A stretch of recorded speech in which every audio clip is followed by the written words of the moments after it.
TikTok is the ultimate breeding ground for some of the best conspiracy theories of all time. So these are some conspiracy theories that are absolutely going viral on TikTok right now. But before we get into the TikTok conspiracy theories, I want to thank NordVPN for sponsoring today's video. NordVPN is here to protect your online security. I personally love NordVPN because I have to fall asleep watching New Girl. I don't know what it is. Every single night, that's just what I listen to as I fall asleep. And I was a little bit nervous when I went on a trip to Paris recently because France's Netflix does not have New Girl. But NordVPN had my back, so I was virtually able to travel to the States so that I could sleep at night. And honestly, it was great. But truly, that only scrapes the surface. Like, that's just an extra perk of NordVPN. NordVPN's whole mission is to become safer online with one single click. NordVPN's Threat Protection Pro will help you stay safe from phishing, malware, and other pop-up ads. I used to get pop-ups all the time, but NordVPN has literally saved me with that because I accidentally be clicking on things, I'm not gonna lie. Something that's also really good to know is that NordVPN never tracks or shares what you do online whatsoever. Your internet traffic is always protected with encryption. And also you get 24/7 customer support and a 30-day money-back guarantee for all users. So if you want to try out NordVPN, you can go to my link, nordvpn.com/Michelle Platti,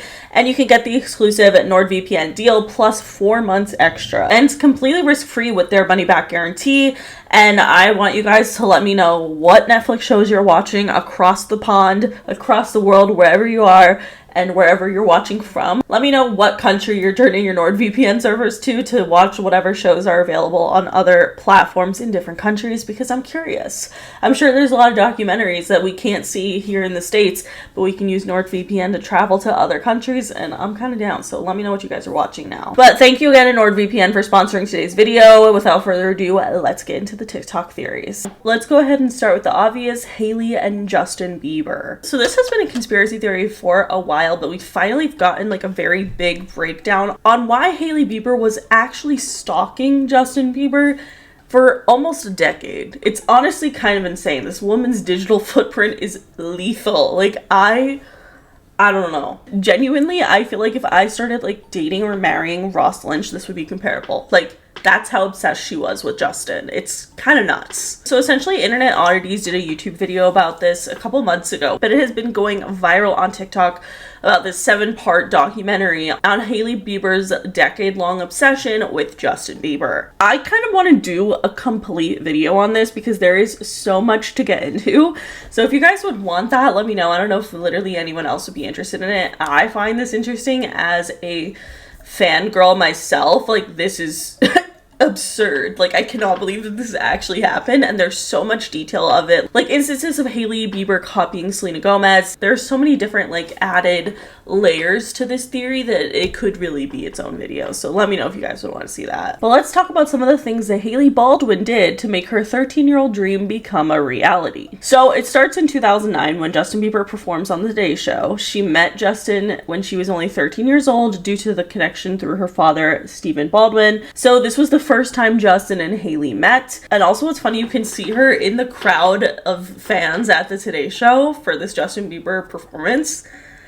I would cry. I would cry. That's so fucking funny. Like, no matter what this girl is doing, she just always looks like she's lurking in the background. It's creepy. Then even Baldwin got Hailey to meet Justin again at the Never Say Never premiere in Los Angeles. But honestly, it gets so much funnier. And again, digital footprint lethal in this situation.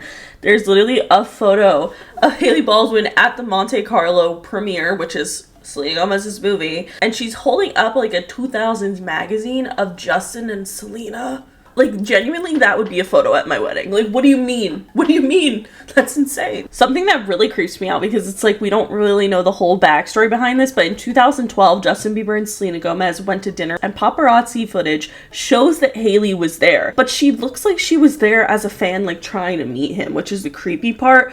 I don't know for sure. I don't know if she was, like, with them or, like, hanging out with them. Obviously, she has Hollywood connections through her dad, and they've met before, but I don't know, something about it, she just looks like a lurker. She clearly looks like a fan.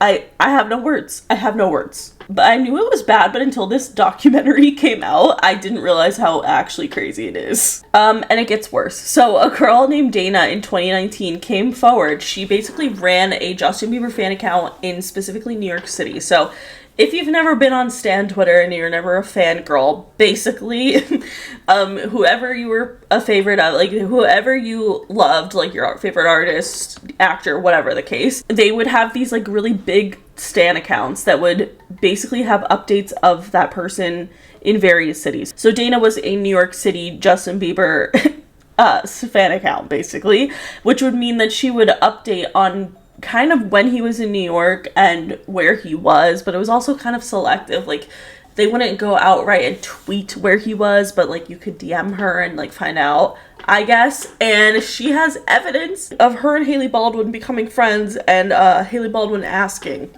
where Justin was.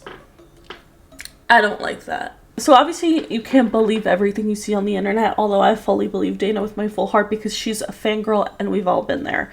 And I just trust her. But nonetheless, you can literally see for yourself that Hailey Baldwin had tweeted this account several times. So they clearly followed each other. But basically, Dana shared DMs between her and Hailey from 2013, where Dana was telling her where to find Justin, like exactly what hotel he was staying at in New York. And Dana claims that Hailey would book hotel rooms at the same hotel, or she would go to eat at the hotel restaurants in hopes of running into Justin in, like, a casual way. Which is actually just fucking nuts. Like, I don't know how she goes on with having this digital footprint. I feel like personally, like, the only way to go about that is to, like, laugh at it with Justin, but, like, how is he not creeped the fuck out? And I'm not gonna lie, like, there's obviously a lot of stuff, like how Justin and Hailey were, like, not even really dating, and, like, him and Selena were still trying to get back together. He allegedly asked Selena to marry him, and then literally 2 months later, he was engaged to Hailey. Like, it is kind of crazy the way their relationship happened, and it doesn't, in a lot of clips, it doesn't seem like he really likes her, which you can't tell everything by the internet, but that's just what people say. But, like, how the fuck do you explain that to your, like, imagine you start dating Harry Styles, whoever that you're a huge fan of, and you've literally stalked them before. Like, genuinely, if I dated Ross Lynch, I would have to be like, yeah, like, I stayed at the same hotel as you. Well, I didn't, like, know from a fan account where he was staying. He was just playing at the Hard Rock Hotel in Orlando, and my parents wanted to stay at the Hard Rock Hotel. Like, he was playing the Hard Rock Concert Hall. Enough with the Ross Lynch lore, okay? I wasn't really stalking him. Like, imagine if I married him and had to tell him that. Had to show him the fan fiction I wrote about him in 2013. That would be fucking nuts. Like, that's not normal. I cannot believe that they genuinely got married after this point. But it honestly gets worse. So after the iconic Call Me Maybe music video that Justin and Selena filmed with, like, Ashley Tisdale, this was an iconic moment in history, honestly. History. That should go in the history books, if I'm being real. But nonetheless, I guess Dana, the Justin Bieber fan, and a bunch of other Justin Bieber super fans kind of orchestrated all of his biggest fans, like, kind of recreating this Call Me Maybe music video, and they would all just send in their clips of them singing the song.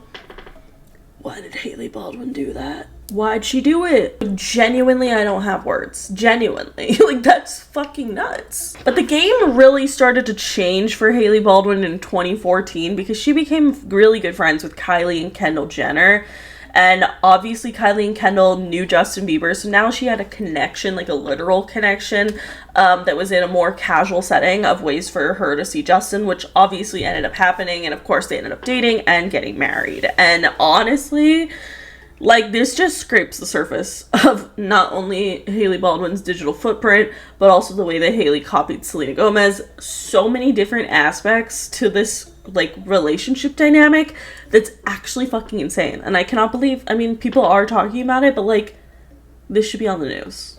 This should be on the news. Although allegedly Miss Hailey Bieber is trying to take legal action, so everything is alleged. But I need to know your guys' thoughts on this because this has been my For You page for the past, like, a week, honestly, and I love it. I'm eating it up. I think it's so funny and so crazy. Like, I can't.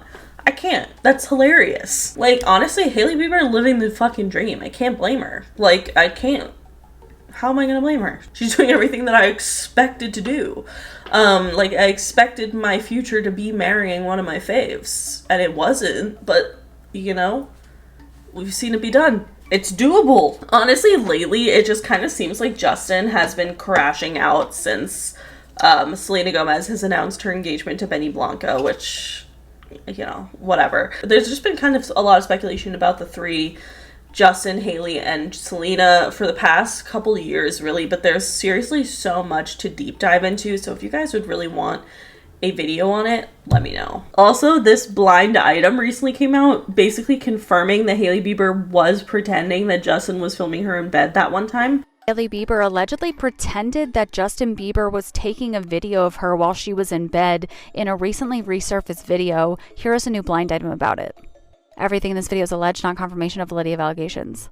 So, the A-list celebrity, who is an offspring of barely there celebrities, filmed herself while pretending it was her husband doing it. That is so strange. And again, this is allegedly Hailey Baldwin, as they call her here, and Justin Bieber. And the related headline reads, "Busted, Hailey Bieber pretended Justin filmed her in bed. Fans claim as they catch delusional detail in resurfaced video."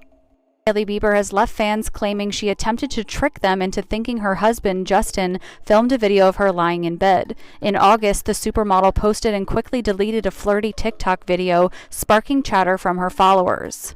It has since resurfaced, showing Hailey, 27, shyly smiling and waving at the camera while lounging under the covers in her Los Angeles, California home. The Victoria's Secret model looked comfortable in a black tank top, no makeup, and her brunette locks in a messy bun. At one point, she shielded her face with her hand before making a kissy face at the lens. Despite wiping the clip from her newsfeed, it re-emerged on social media where fans questioned who took the video. I don't know how she just exists, honestly. I would be like really embarrassed, but honestly I think she should just own it. At this point she should be like, yeah, I made Justin Bieber marry his stalker, and what about it? Alright, the next conspiracy theory that we're going to be talking about has to do with JonBenét Ramsey. So this is actually a pretty interesting theory that haven't really heard before, but I saw it going around on TikTok, and it's essentially the concept that JonBenét's mother, Patsy Ramsey, covered up Burke Ramsey killing JonBenét on accident, which has been a popular conspiracy theory forever. But the part about this theory that goes a little bit deeper is that John Ramsey, her father, has no clue to this day and still believes that it was an intruder, which I think adds a very interesting layer to the entire thing that happened on December 26th of 1996. So obviously, I'm sure you've heard of the death of JonBenét Ramsey. This happened in Boulder, Colorado, and it is probably the most famous true crime case literally ever, and it's still unsolved to this day. But basically a lot of people believe the theory that Burke Ramsey, who was 9 years old at the time, accidentally killed JonBenét in a confrontation, and now it's being speculated that the mother, Patsy Ramsey, actually staged the crime scene to protect Burke, but ended up not telling her husband. Like, she wrote the ransom note and she didn't tell her husband anything, so John Ramsey genuinely believes that there was an intruder. I actually think this theory is pretty interesting because we've seen John Ramsey do several interviews, and like, obviously there could be people who are lying that can be believable. I'm kind of gullible sometimes, I'm not gonna lie, but he seemed very believable with what he was saying, and I genuinely think he believes that there was an intruder. And what if that is what he thinks? What if that's the case? What if Patsy Ramsey literally hid this and did it all herself? Little DIY mom moment. I kind of think that makes sense, because what if she was scared that John Ramsey would like fucking kill Burke or do something terrible or be really angry at Burke and send him to jail, like, and she just couldn't let that happen? Because I think any parent in their right mind should, you know, obviously if their kid kills their other child, there has to be repercussions. You can't just cover it up. That's crazy. But I need to know what you guys think about this theory, because this is the first time I've ever been like, maybe Burke did do it. Because, well, not the first time, but the first time in a while. I used to believe Burke did it, and then I went through a phase of actually thinking it was an intruder. And now this theory kind of piques my interest a bit. I think it's a little interesting, and I also think it kind of makes more sense as to why Patsy Ramsey was the one who wrote the ransom note in the first place, because I always thought that was strange. Because theoretically, like, let's say, I mean, I'm not saying Patsy Ramsey absolutely wrote the ransom note, but she's like the only handwriting that, you know, was concluded as similar. But something that interests me about this is that why would they have Patsy Ramsey write the handwriting? Usually there's pretty significant difference between feminine and masculine handwriting, and obviously when you think of someone who's going to kidnap a child, you're not going to think of a woman immediately. Like, that's just the way the world works. Sorry, men, you suck. But why wouldn't they have had John Ramsey write the note? I feel like it would have made a little bit more sense than to have Patsy write it in the first place. But what if he wasn't involved at all? What if he was like still at the Christmas party or something strange here? I don't know. I think this is an interesting theory, and it kind of puts a whole different spin on the case, and I want to hear your guys' thoughts. Alright, the next conspiracy theory we're going to be talking about is the woman Tiffany Gomez who went viral about this outburst that she had on a plane where she was basically like, that motherfucker isn't real. I'm sure you've seen the clip. And she basically kind of like disappeared from everything for a period of time, and then when she came back, a lot of people think that she was just completely replaced with someone else and are claiming that all of these interviews and public appearances are not the original person on the plane. I did not see anything. What? I mean, I think y'all knew that. Okay. You said this motherfucker is not real. I said that motherfucker is not real. These. Or okay. I got in a bit of an altercation. It spiraled out of control. It was not my best moment. It was an expression of speech. Okay. So it was just like you had an argument with some guy on the plane, and then as you're leaving, you're like, that motherfucker's not real. Yeah. And I kind of have to agree. I don't really think they look that similar. Plus, there's like a really strange video to me where Tiffany is like going to fly again and she's being interviewed, but she's wearing the exact same outfit and earrings and a hairstyle, everything as she wore on the plane where she was like, that motherfucker's not real. Why would you do that? I gotta ask you, how does it feel to be traveling again after what you went through? A little bit of anxiety. That motherfucker back there is not real. What did you see? I mean, thanks for asking that, but I have been told that I cannot comment on it right now. Like, no offense, why? I just think that's kind of weird. Do you know what I mean? Like, it feels like they're trying to make us think that this is her, but I don't know why. Was there really some, like, reptilian or alien-like thing on that plane that woman saw and she was, like, sacrificed or killed because of it? I don't know. I'm usually not that tinfoil hatty, but I will say I just thought it was so strange that she would, like, wear the exact same outfit to, like, try to be more recognizable while she's going on a plane, when meanwhile I think that's something, like, you would be embarrassed about, because she basically said she saw nothing. I don't know, her description of what she saw really never made sense to me. Like, I never really understood what she's talking about. So I'm just perplexed by this theory overall, and I kind of don't believe that that's her, or if it is, I just think that they're getting her to lie about stuff. And I don't know.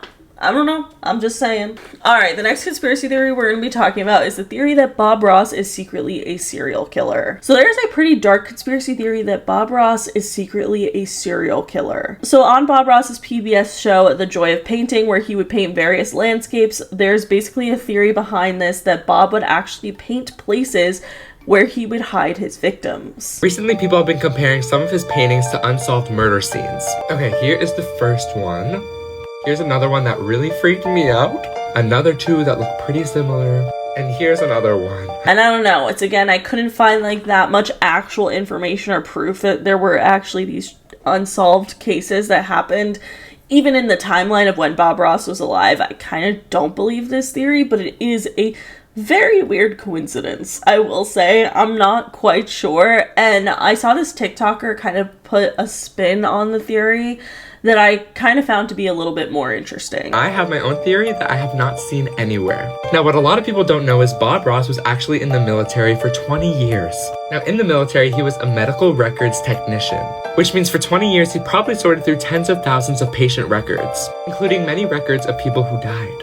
So my theory is that the military probably had records of hundreds of mysterious deaths or murders that they had to sweep under the rug because they didn't have time to deal with them. Instead of investigating these shady scenes, they might have labeled them as accidents and simply moved on, which is kind of similar to what Bob Ross calls all of his paintings. We don't make mistakes. We have happy accidents. So what if after the military, Bob Ross dedicated the rest of his life to painting these murder-esque scenes that he has seen and had to label as little accidents in order to clear his consciousness and leave little hints for us? I mean, it low-key makes sense, especially when you look at the fact that he had the most successful painting show of all time, over 31 seasons, and was never paid a single penny for any of the episodes, which a lot of people don't know because it's so fucked up. So why would he agree to keep making these episodes for free? Well, maybe it was because he wanted to get rid of the guilt of all these disturbing scenes that he had to pretend never happened. Not to mention that he learned to paint in the military, which means that painting these scenes was probably a coping mechanism for him. But I feel like that theory kind of makes a little bit more sense, sort of. I don't know what I think here. here. I don't know if it's just a coincidence, but it's pretty fucking weird, I will say. I need to hear your guys' thoughts on it because I honestly don't know. Alright, the next TikTok we're going to be talking about is about the Mandela effect and how the government is erasing our history. Have you heard the conspiracy theory around the Mandela effect? About erasing history? Yes. This woman gave the example of the Fruit of the Loom logo. She said the Fruit of the Loom logo used to have a cornucopia in it. So, you know, like the basket with all the fruit spilling out. Fruit of the Loom was like, we've never ever had that. And they went so far as to create an illustration of their logo all throughout the years, none of them showing the cornucopia. That's impossible. This chick went so crazy about it. Like, she was talking to her therapist, and her therapist is like, chill out about Fruit of the Loom. You're obviously so manic. She was like, I'm not kidding. It has a cornucopia in it, and I'm gonna die on this hill. She went through her whole closet and like friends' closets and stuff, and she finally found a t-shirt that had the Fruit of the Loom logo with a cornucopia. No way! And she went as far as to go look at the old like trademarks and stuff and found an illustration of the cornucopia. Dude, what is up with that? Why are they gaslighting us? The theory is it's a giant experiment, worldwide experiment, to see how easy it is to erase history. I mean, that's 100% probably a real thing. Yeah. And they just had certain brands that opt up for it or something. Or if they're like, you know, man. So be stubborn. For real. Yeah. It's Bernstein Bears. So this TikTok went viral about how basically the Mandela effect is done on purpose by the government and that they're purposely messing with us and erasing history, which basically explains all of the countless examples of Mandela effect residue or proof that the Mandela effect was the way that we remember it. Now, I think this is kind of an interesting concept here because I like the idea that the government did this to like see how easy it is for them to like trick us as a population and control us. I think that's interesting only because if you notice, which I'm sure a lot of other countries are probably like, yeah, it's because of your education system. But low-key, most of the Mandela effects are very like around American brands and stuff. Obviously, some of the ones of like people dying or people remember people dying, like Nelson Mandela, that was South Africa, but still a majority of a lot of the different brands and companies are American brands and companies. So I don't know, I kind of think it's an interesting concept and I want to hear your guys' thoughts on it, especially since we do so many different Mandela effect videos. I want to know what you think. Alright, the next theory I want to talk about is about some of the most disturbing things that were said by astronauts, and honestly, I was very much not believer of the moon landing being fake. Like, I would never believe the moon landing was fake, but now I've really gotten into the idea of like what they actually saw when they went to space and kind of the concept behind that, and it's pretty dark and there's some scary things, I'm not gonna lie. So in 2003, Yang Liwei was the first person from China to go to space, and he was sent up all alone, which genuinely why would you do that? Why would you go? Like, no offense, actually, even if you're going with a whole fucking party of people, why are you going to space?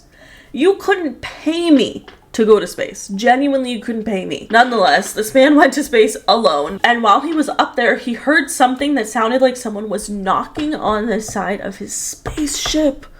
And experts still to this day have no idea what that could have been. And I don't like that. And obviously, one of the most famous expeditions to space was, of course, Apollo 11, where Neil Armstrong and Buzz Aldrin landed on the moon.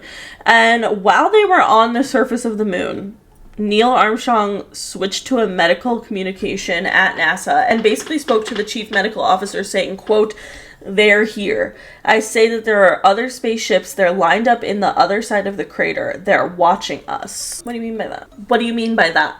I don't like that at all. And then in a 1995 interview, former NASA astronaut Franklin Story Musgrave claimed to have been followed by an 8-foot-long white snake 2 times that he went to space. This happened to him. I don't fucking like that at all. He basically said that these snake-like creatures were floating in and around Earth's stratosphere, which I also don't love that. He said, quote, "Some are incredibly primitive, some just proteins coming together, amino acids, and some just single-celled organisms. And other civilizations have been around for millions of years that are doing unimaginable kinds of things." Franklin, what do you mean by that? Let's stop going to space. Like, if this last, the people that were stuck there wasn't enough to, like, never want to go to space again, I don't know what will be. Like, let's just not go.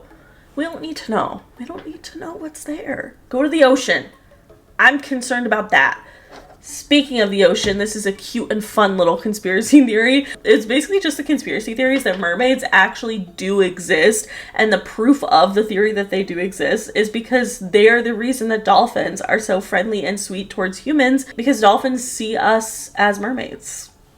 And I honestly just kind of liked that. It's not even a conspiracy theory, it's just stupid, but I thought it was sweet. Alright, the last theory that we're going to be talking about is very scary. So the whistleblower for all of the P. Diddy allegations, Jaguar Wright, claims that Kendrick Lamar is next to be sacrificed. So Jaguar Wright has been the main whistleblower throughout the entire P. Diddy scandal. Even before a lot of the things came out about him, she was claiming that they were true. And she basically said that she genuinely believes that Kendrick Lamar is going to be sacrificed by the Illuminati. They're going to try to sacrifice Kendrick. Don't say that. Don't say that. I do. I'm out here on the West Coast. I'm in California. We can't take that right now. We already lost. I think they're going to try to sacrifice Kendrick. Don't say that. I think that's what the Super Bowl is all about. Oh, no. And I don't want to hear you say that, because what you be saying, it be coming to pass. Like, we gotta cast that down. We gotta, like, not Kendrick. He would be the perfect person to remove right now. Man, that hurt my soul. You hurt my soul this early. Trust me, they want him gone. They want him gone. He's waking too many people up. He's waking too many people up. He's talking pure facts. You know, people look at Kendrick like he's just another rapper, but the truth is he's an artist who knows how to rap very well. The reason I think this actually does kind of make a lot of sense is because Kendrick obviously was calling out Drake in one of his songs for doing things that Diddy is literally accused of doing, and what if he's trying to expose the dark side of the elite, and they are planning to just shut him up before he can say anything else. I don't love that. I'm gonna be honest, don't like it. I need to hear your thoughts on this, because I do feel like everything Jaguar Wright says, I mean, I'm not saying I believe everything that she says. She says some crazy stuff, not gonna lie. But honestly, a lot of the time, she's usually pretty on the nose with what she says and then what comes out after. About certain celebrities, so I'm a little perplexed. I'm a little nervous, and I hope that this isn't true, but it definitely freaked me out, and if I was Kendrick Lamar, I'd be scared. I would be scared if Jaguar Wright said this. Anyway, that is it for today's video. If you guys liked it, please give it a big thumbs up. Let me know in the comments below what you guys think of these TikTok theories, and if you have any other TikTok theories you want me to talk about, you can leave them below or tag me in them. But that is it. Make sure you follow me on Twitter, TikTok, and Instagram, and subscribe for new videos every week, and I'll see you guys later. Bye.